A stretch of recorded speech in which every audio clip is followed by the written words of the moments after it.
Hi, colleagues. Mike here. Today, I'm going to share with you how you can use Google Meet to set up times with your students or even your colleagues to teach lessons, to have grade level meetings, and things of that nature. The first thing I want to show you when we're getting onto Google Meet are the two different primary ways you might set up your Google Meets. One is to go to your Meet app, which is if you go into Google Classroom, you'll see your face. You want to make sure you're in your right account. And then you can go to all the other services that Google provides. And you can even shift them as you need to, depending on your priorities. So one way that you can set up a Google Meet to teach with kids or to meet with your colleagues is to click on the Google Meet app itself. And then you can join or start a meeting. And you can call it our Read Aloud meeting with the group, what have you. And then ask you for your password. Then you can sign in. I think it's always helpful to allow your microphones, to allow your camera, and here you are. For right now, when you just set it up, no one else is in here. And so you can invite others to join, right? Now I'm joining the meet, and here's the meet. It's just me meeting here. Right now, I can see if I want to turn my mic on or off. I can leave the call. I can also turn off my video. Other options include, for accessibility, you can turn on the captions to your Google Meet, and the microphone will pick up what you say. And it's not perfect, but it does a pretty good job. So one thing that participants in your meeting, students or your colleagues, can do is they can mute the sound or turn off the microphone if they're getting less good connectability, and they can just read the captions underneath. If you want to show your screen in Google Meet, you'd show your present, and then you could show your entire screen or just a window, right? And right now that's all I have open. I've got apps upon apps open, but you can share your screen with it. Other things that you can do is you can show other participants in the video. You can set up a chat, right? You know, hi students, stuff like that in your Google Meet. And then when you are done with the call, you simply hang up.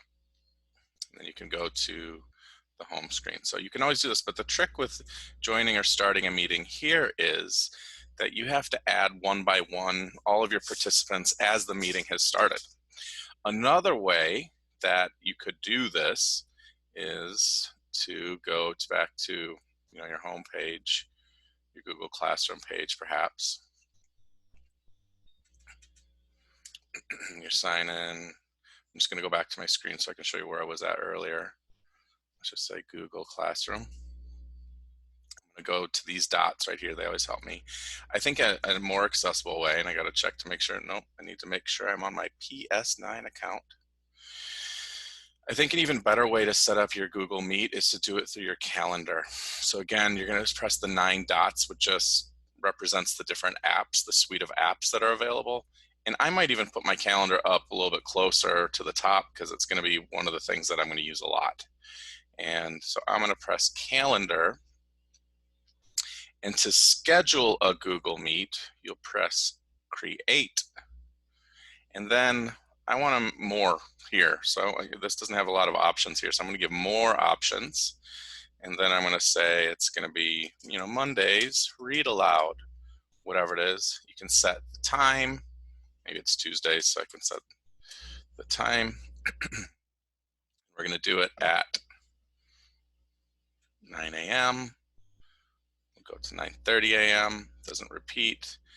Then here's the key thing to make sure that you are setting up your Google Meet. You want to make sure that you add conferencing. Now, one thing to notice is that Zoom has gone into Google, so there might be some point where the DOE allows Zoom again, now that it's private and people won't be Zoom bombing. But for right now, we're using Hangouts Meet. And then you can add in a description. You say, hi class, here's the link for tomorrow's read aloud, you know. And then here is where you would add your guests. And you can add your class, you can add particular students, families, colleagues, whoever. And then when you press save, it'll ask you to send. So let's say I'm going to invite Mike. I'll invite myself here. And I don't know if this will work, but I just want to show you what you'll be asked to do. Okay, so I'm going to invite myself. And then when you say save, it'll often ask you, should I send this to somebody else? And then that will show up in their email.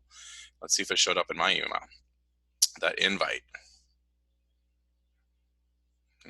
But there's some of your accepted. You could see in here, once you've sent it out, who is accepted and who has declined your invite to your Hangouts. And in that email, you'll want to check.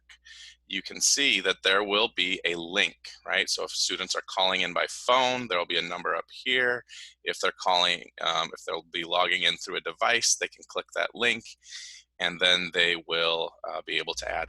By the way, another thing that I've heard that can be helpful is to download the Chrome extension, Google Meet Grid View, so that you can see all the faces at once. And if you download that extension when you're on Google Meets, you should be able to see all the participants in a grid view, just like in a Zoom meeting. So that's another nice option for what you can do. So setting up a Google Meet invitation is probably best done through your calendar so that you can schedule the time and the participants. Another way to do it, if you want to say, hey, everybody, let's meet right now, then you can just press the app itself, and the app itself will bring you into a new meeting, and you can enter participants' emails and numbers, and they can enter right then and there. Those are two options for setting up your Google Meets for teaching or for meeting with your colleagues. Good luck with it. Let me know how it goes.